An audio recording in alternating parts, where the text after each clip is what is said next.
Hey guys, this is Will at Third and Long. We have our Week 0 game predictions today. We have the kickoff for college football coming up this Saturday, August 26th. It's your typical Week 0. There's not the best matchups, but hey, we're just glad to have college football back. We do have a couple big storylines this weekend. We have Sam Hartman transferring in. We are getting our first game of him at Notre Dame. We have Caleb Williams going for back-to-back Heisman campaigns at USC. And we also have Jacksonville State moving up from the FCS, having their first game in the FBS. So let's get started. Hit that like button and subscribe. Starting out, we have Navy at Notre Dame at 2:30. This is at Avia Stadium in Dublin, Ireland.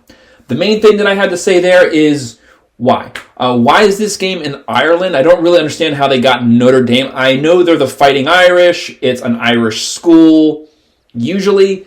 But why is the Naval Academy for the United States traveling to play the Irish in Ireland? Just seems like you could have gotten another school to play Ireland, not a military school. I just think that's kind of weird. But whatever, like we said, we're just glad to have college football back. So we have Marcus Freeman starting year 2 as Notre Dame's head coach. He had a pretty good year his first year. They started out really slow. Second year, they came off really strong. They finished 9-4, and they had a win at the Gator Bowl versus South Carolina. Like we said earlier, we have Sam Hartman, the all-time ACC passing touchdown leader, transferring in from Wake Forest. He's now going to be the Notre Dame quarterback. This gives them a huge upgrade on offense. He had Heisman expectations 2 years ago. He's going to have Heisman expectations coming into this year with a really strong offensive line guarding him. Notre Dame is 81-13 and 1 tie all-time in this series. Navy last won back in 2016. I think Notre Dame's going to kind of start out slow. They have a new quarterback. They're trying to work out a couple kinks, but then they're going to take off from there. We always know the type of offense that Navy runs are going to kind of drain the clock out, so Notre Dame won't have too many possessions, but I think Notre Dame ultimately prevails. They do have one of the best teams in the country, and they just got better this offseason. Probably won the offseason with the best actual transfer. I think Notre Dame wins 38-13. Next game, we have UTEP at Jacksonville State at 5:30. Welcome to the FBS level football, Jacksonville State. Neither team is really very good here, but Jacksonville State does return their quarterback, running back, and their primary wide receiver. UTEP had one of the top defenses in Conference USA, giving up 352.9 yards per game. Jacksonville State, they're going to be a little anxious here. Their first time coming to the big time. I think UTEP, they have about 15 starters bringing back, so that's pretty rounded. I think UTEP ultimately wins a close one here, 33-28. Next game, Ohio State at San Diego State. This is at 8 p.m. Ohio last year had a pretty good year, probably one of the better years you've never heard of. They finished 10-4 last year, even losing their quarterback at the end of the year. San Diego has a pretty decent defense, so they should be able to create some pressure here with their defensive line. They have solid play at the skilled positions, at quarterback, running back. Ohio State has a really good cornerback, so they're going to be really solid there. They have a lot of expectations, and we know that San Diego State's been openly flaunting to leave the Mountain West. They've been trying to get into the Big 12. Prior to that, they were trying to get into the Pac 12 back when that was an actual conference, but they're trying to get somewhere. They want to get into the Power 5, so they need to play up to those expectations. But Ohio State is bringing back quarterback Curtis Rourke, and they have deep wide receiver play. I think they're going to be following up on that 10-4 season they had last year. And the coach at San Diego State is Brady Hoke. Yep, that same Brady Hoke that coached Michigan years and years ago. He is there. I think they're going to kind of have a little bit of a letdown here. I don't trust San Diego's offense at all. Ohio has the far better rounded team and, more importantly, the far superior quarterback play. So Ohio is going to win 23-20. Next game, Hawaii at Vanderbilt at 7:30. How is this game even being played at Vanderbilt? I don't understand that. The stadium's completely under construction. It's not done at all. The sides of the stadium are completely open, looking out towards the school. The stadium basically looks like it's being completely demolished. It's a complete dump.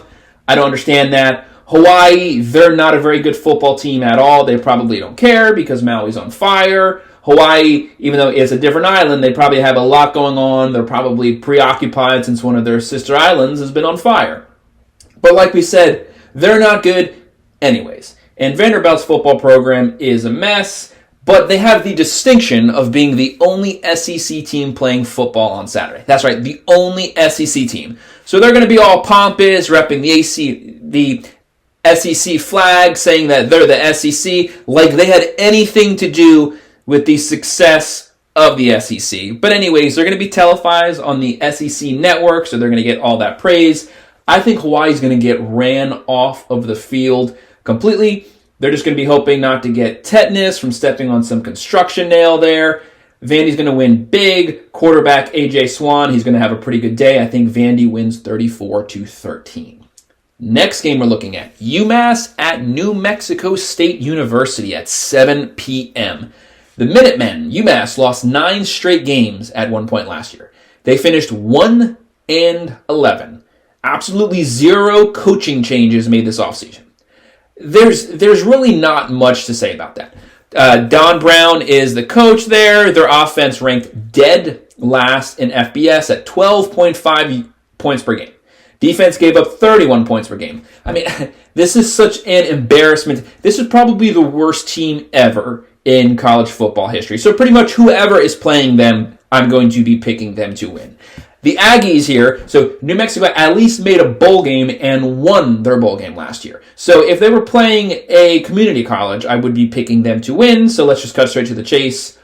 New Mexico is going to win 23-13. After that, we have FIU at Louisiana Tech at 9 p.m. I'm expecting kind of a little bit of a shootout here.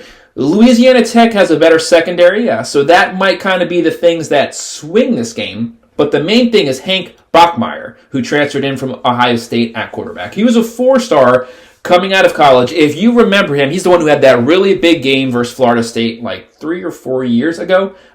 He had some high highs and some low lows.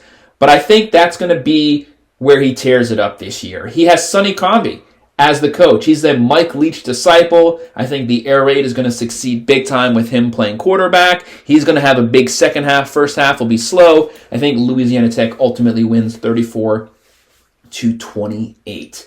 Next one, I think this is one of the cooler games of this weekend, and that's San Jose at USC at 8 p.m. This is the return of quarterback Caleb Williams, like we said earlier, seeking his back-to-back Heisman campaign. Only the second ever to possibly do it if he can succeed, but that'll be pretty fun to watch. That campaign gets started this Saturday. USC's offense is going to be lethal. Even though they lost Jordan Addison, it's not going to matter. They're going to be one of the best, if not the best offense in college football. And the main thing is they're going to be seeking the playoffs this year. The playoffs eluded them last year. They're going to be trying to make up for it this year and go out of the Pac-12 on a high note going into the Big Ten.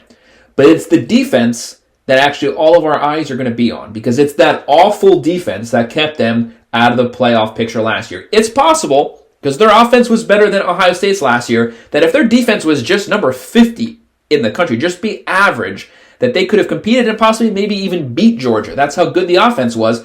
But that's how bad the defense was.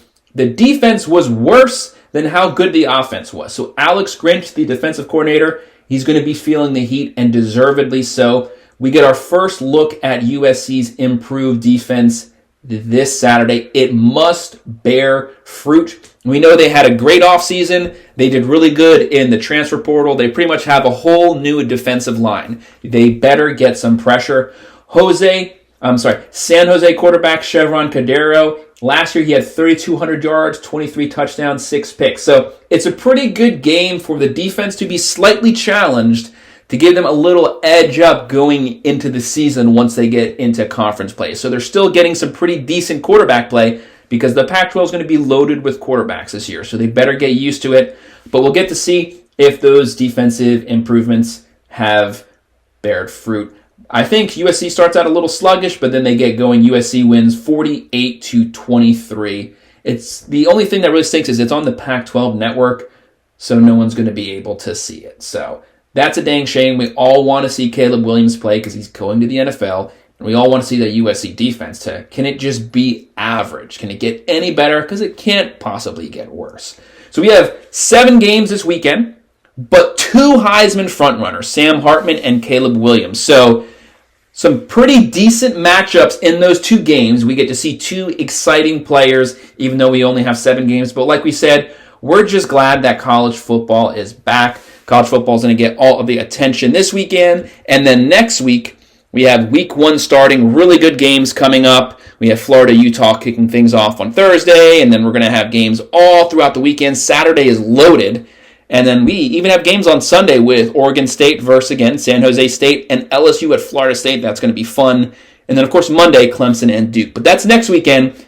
Next weekend kicks it off. Hit like and subscribe. Thank you, guys.